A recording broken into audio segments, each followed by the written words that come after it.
Mayan King. Let's start here. Where did you? I like to see. Where did you get that fight name, man? Just give it to us. So it's crazy because as I was looking for a fight name, well, my ethnicity is Guatemalan. So the Okay. history behind Guatemala, Central America, Mayans, Aztec, whatnot. It just clicked in my head. It was originally gonna be the Mayan warrior, but pretty sure somebody already took that, so I want to be authentic. And I was like, let me be the Mayan King. I'll take Yeah. the Mayan King.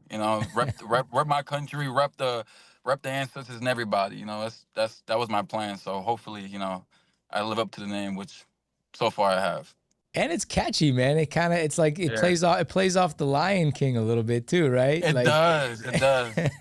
People was like, "Oh, the Lion King." I was like, "No, the Mayan King." The Mayan King. You have a few people out there, the Lion King already.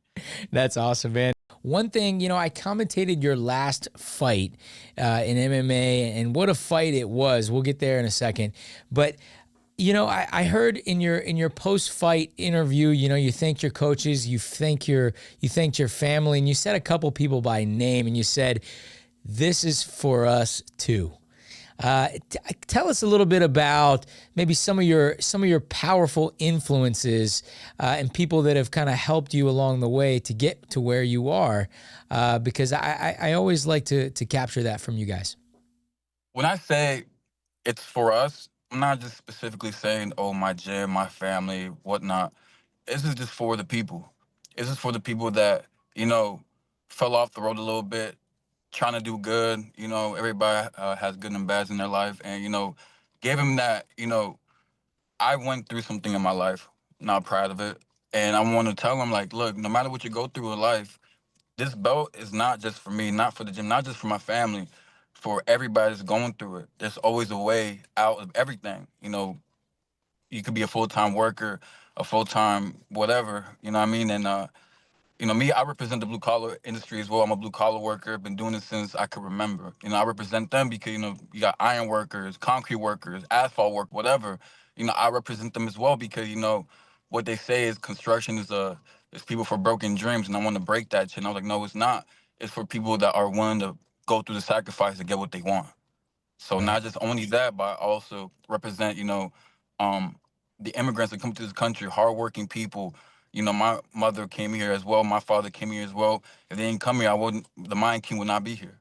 Yeah. I represent just overall everything through hardship, through struggles, through everything, through hustle, everything through the hustle. Yeah. Yeah, no, I could feel that coming off of you in that post-fight speech, and that's why I wanted to know, and I wanted to hear it from directly from the Mayan King what you meant by when you said this is for us, because I felt like that was a powerful statement from you, and you Yes. really meant that. So, speaking of that fight, that was our first ever 165-pound super lightweight title fight. You are the super lightweight champion. It's a unique weight class, I mean, some of the UFC guys, welterweights and lightweights, probably wish it existed in the UFC, right? Yeah. But at Cagezilla, of course, we giving it to you. But one thing I really observed doing the live commentary, man, is your ability, your poise, and your ability to stay patient and kind of pick your shots amongst a tough opposition in straight. What were some of your big takeaways from that fight? Well, like you said, I couldn't really say I took my time. I chose my targets. If you break down the human body, it's there's very specific parts of the body that hurts to get hit. And that's what I aim for. I aim for what can possibly slow down a human. And for me, I like leg kicks. I like striking to the body. I like striking to the head. I overall like to work everywhere where people don't normally get hit. So that's what I normally aim for.